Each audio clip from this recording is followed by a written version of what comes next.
اچھا، بچی کا جب رشتہ آتا ہے نا، حدیث میں جو بات آتی ہے وہ سن لیجئے، اللہ کرے ہمیں سمجھ آ جائے۔ نبی علیہ السلام نے فرمایا کہ ایسے شخص کا اگر رشتہ آ جائے جس کی دینداری اور اخلاق تمہیں پسند ہو تو تم پھر رشتہ منظور کر کے نکاح کرو، اگر ایسا نہ کرو گے تو زمین میں فساد پھیل جائے گا۔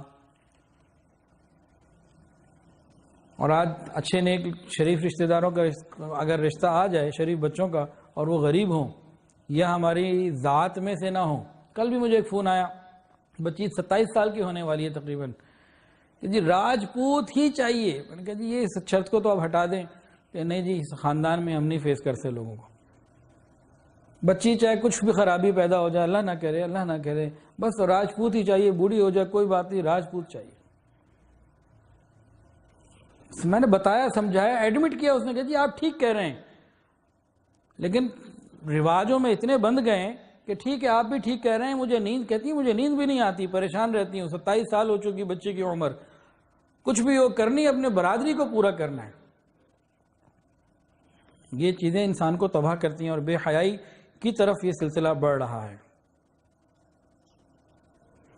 نبی علیہ السلام نے فرمایا جس نے شادی عزت کی بنیاد پر کی تو اس کو ذلت ہی ملے گی، اور جس نے مال کی بنیاد پر کی اس کو فقر ہی ملے گا، جس نے حسب کی بنیاد پر کی اس کی کمینگی میں اضافہ ہوگا، اور جس نے شادی اس لیے کی کہ نگاہ کی حفاظت ہو، شرمگاہ کی حفاظت ہو، اور رشتہ داریاں جو ہیں وہ قائم رہیں، اللہ تعالیٰ اس کو برکت عطا فرمائیں گے۔ اس کا بھی بہت اہتمام کرنے کی ضرورت ہے۔ برادری میں شادی ہو جائے بہت اچھی بات ہے، کوئی مسئلہ نہیں، بہت اچھا ہے، لیکن اگر برادری میں شادی نہ ہو رہی ہو تو بچوں کو بٹھا کے رکھنا اس وجہ سے یہ بہت بری بات ہے۔ خود رسول اللہ صلی اللہ علیہ وسلم نے بھی غیر برادری میں شادیاں کی ہیں۔ حضرت صفیہ رضی اللہ تعالیٰ عنہ کون ہے؟ ایک یہودی کی بیٹی ہیں، نہ قریش کی بات نہیں ہو رہی، بنو ہاشم کی بات نہیں ہو رہی، کہاں یہود کی اولاد میں سے ہیں، مسلمان ہو گئیں، اللہ نے کے محبوب نے ان سے شادی کر لی۔ رخصتی کے بعد لڑکی کا باپ ایک دعوت کرتا ہے، یہ بھی جو ہے نا سنت کسی صورت نہیں ہے۔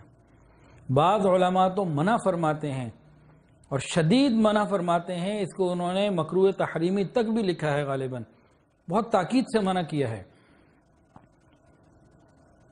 شادی کے بعد لڑکی کا باپ جو بارات کے کھانا وانا کھلاتا ہے، ایسا باتیں ہیں، یہ تو بالکل غیر اسلامی چیز ہے، سنت سے اس کا کوئی تعلق نہیں۔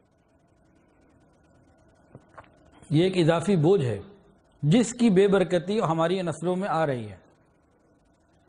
اب ہمارے ایک معاشرے میں رواج اتنا بڑھ چکا ہوا ہے کہ اس کو برا سمجھا ہی نہیں جاتا۔ اچھا، اگلی بات، حق مہر۔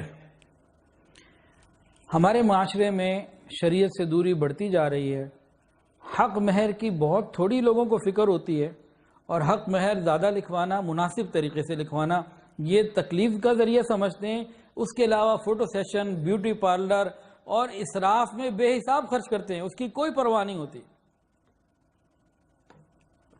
کئی ایسے لوگ ہیں، میں جانتا ہوں، شادیاں ہوئیں، حق مہر کے بارے میں پوچھا تو بھائی اللہ نے آسانی رکھی ہے، آج کل کے زمانے میں جو وقت چل رہا ہے 10-15 ہزار 20 ہزار بھی رکھا جا سکتا ہے، لیکن ایک آدمی کے پاس کروڑ پتی آدمی ہے، نکاح کی جو دعوت ہے اس میں وہ 4-5 لاکھ 8 لاکھ خرچ کر رہا ہے، فوٹو سیشن میں 2 لاکھ روپے لگا رہا ہے، اور بے شمار چیزوں میں پیسے لگا رہا ہے۔ حق مہر کے لیے کہتا ہے جی 10,000 لکھ دیں، 10,000 میں تو بکری نہیں آتی۔ تو بھئی جس کے پاس وسائل ہیں تو وہ کیا کرے، مہر فاطمی تک آئے۔ مہر فاطمی کیا ہے؟ اس میں مختلف روایات ہیں۔ ایک روایت میں 131 تولہ اور 3 ماشا چاندی ہے، تقریباً آج کل کے حساب سے 1,10,000 تقریباً بنتے ہیں، اور ایک جگہ 150 تولہ چاندی بھی ہے۔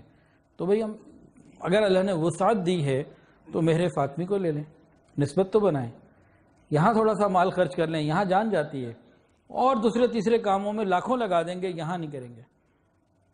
اچھا، بہت سارے لوگ ہمارے معاشرے میں مہر طے تو کر لیتے ہیں، چاہے تھوڑا یا زیادہ، دینے کی نیت نہیں ہوتی۔ حدیث کے مطابق قیامت کے دن اللہ کے دربار میں زانی کھڑا ہوگا، دینے کی نیت ہی نہیں ہوتی، یا پھر اس وقت دینے کی نیت ہوتی ہے جب طلاق ہو جائے یا بیوی کا انتقال ہو جائے۔ یہ کیا چیز ہے؟ مہر ہو جو بھی طے ہو جائے، وہ پہلی ملاقات میں دینا سنت ہے، معجل ہو، فوراً ہو۔ ہمیں عائشہ سے روایت ہے، فرمایا عورتوں کی خوش نصیبی اور برکت میں سے یہ ہے کہ اس کا خطبہ نکاح کا اور منگنی کا پیغام، یہ ساری چیزیں آسان ہو، اس کا مہر بھی جو ہے وہ مناسب ہو، اور اس کو حمل بھی آسانی سے ٹھہر جاتا ہو، کہ یہ عورتوں کی خوشی کی بات ہے، عورتوں کی برکت کی بات ہے۔ تو حق مہر ادا کرنا یہ انتہائی ضروری، اور نبی علیہ الصلوۃ والسلام نے حق مہر باقاعدہ ادا کیا، ہر ایک کو ادا کیا اور فوراً ادا کیا۔ اس کی تفصیل بھی کچھ آ گئی۔